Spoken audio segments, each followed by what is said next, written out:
Assalamualaikum warahmatullahi wabarakatuh.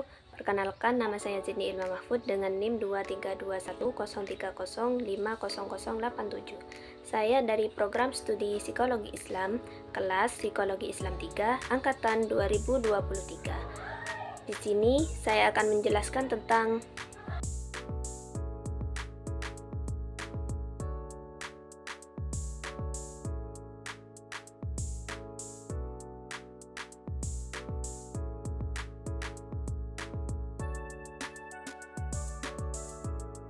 menurut Walter Dick dan kawan-kawan, latihan merupakan pengalaman belajar yang sengaja dirancang agar dapat membantu peserta dalam menguasai kompetensi yang tidak dimiliki sebelumnya.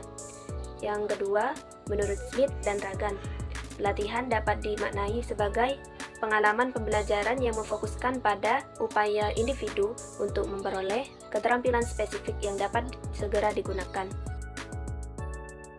Nah, saya memaknai sebuah pelatihan sebagai proses pembelajaran yang terstruktur dan dirancang dengan tujuan spesifik untuk meningkatkan keterampilan, pengetahuan, atau kompetensi seseorang dalam suatu bidang.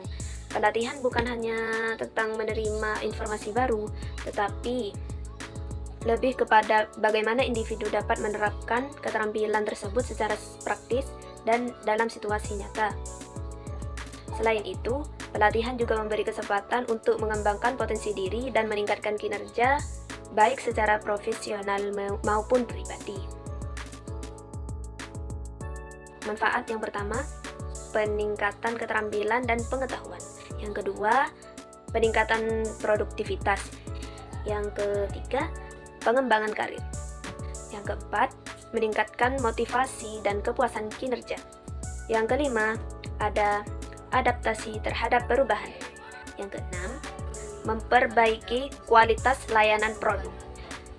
Yang ketujuh, mengurangi kesalahan kerja. Hambatan yang sering muncul dalam pelaksanaan program pelatihan antara lain: 1. Kurangnya dukungan dari manajemen. Yang kedua, keterbatasan anggaran. Yang ketiga, ada keterbatasan waktu. Yang keempat, kurangnya motivasi peserta. Yang kelima, metode pelatihan yang kurang efektif. Yang keenam, perbedaan tingkat keterampilan atau latar belakang peserta.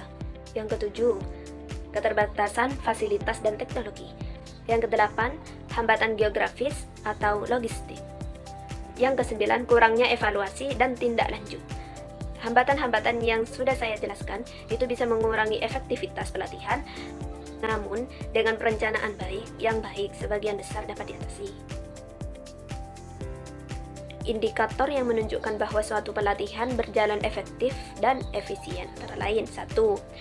Peningkatan kinerja peserta. Yang kedua, pencapaian tujuan pelatihan. Yang ketiga, ada partisipasi aktif peserta. Yang keempat, umpan balik positif dari peserta. Yang kelima, peningkatan produktivitas.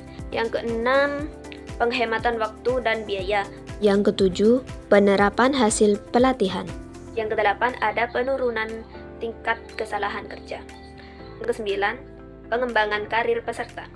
Yang 10, evaluasi keberlanjutan. Indikator-indikator barusan itu dapat membantu menilai apakah suatu program pelatihan telah mencapai hasil yang diinginkan dengan penggunaan sumber daya yang efisien. Untuk menciptakan program pelatihan yang efektif, beberapa syarat utama perlu dipenuhi. Di antaranya: 1. Kebutuhan yang jelas dan relevan. Yang kedua, tujuan yang spesifik dan terukur. Yang ketiga, desain pelatihan yang berbasis bukti. Yang keempat, ada materi pelatihan yang relevan dan berkualitas.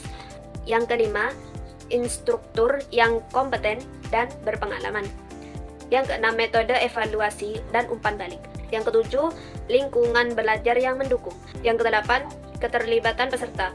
Yang kesembilan, ada tindak lanjut dan dukungan pasca pelatihan. Yang kesepuluh, penyesuaian dan pengembangan berkelanjutan. Model EDI adalah kerangka kerja yang sering digunakan dalam pengembangan program pelatihan. EDI merupakan singkatan 5 tahap utama, yaitu: 1. Analisis. Tahap pertama adalah analisis, di mana kebutuhan pelatihan diidentifikasi. Ini melibatkan penilaian audiens, analisis tugas, penentuan tugas pelatihan, serta identifikasi kesenjangan keterampilan atau pengetahuan yang perlu diatasi. Yang kedua, desain atau perancangan. Pada tahap ini, struktur pelatihan dirancang. Ini mencakup pembuatan rencana pelatihan, pemilihan metode pengajaran, penentuan materi pelatihan, dan merancang alat evaluasi. Desain harus disesuaikan dengan kebutuhan yang diidentifikasi pada tahap analisis. Yang ketiga, ada development atau pengembangan. Tahap pengembangan melibatkan pembuatan materi pelatihan sesuai dengan rencana yang telah dirancang. Yang keempat, ada implementation atau implementasi. Pada tahap ini pelatihan dilaksanakan. Yang kelima, ada evaluasi. Tahap evaluasi dilakukan untuk menilai efektivitas pelatihan. Makna analisis kebutuhan pelatihan adalah proses sistematis untuk mengidentifikasikan celah antara kinerja yang diharapkan. Sedangkan definisinya menurut Barbazette 2006, analisis kebutuhan pelatihan atau TNA merupakan proses pengumpulan informasi tentang kebutuhan organisasi, baik eksplisit maupun implisit, yang dapat dipenuhi melalui pelatihan. Sekian dari saya. Wassalamualaikum warahmatullahi wabarakatuh.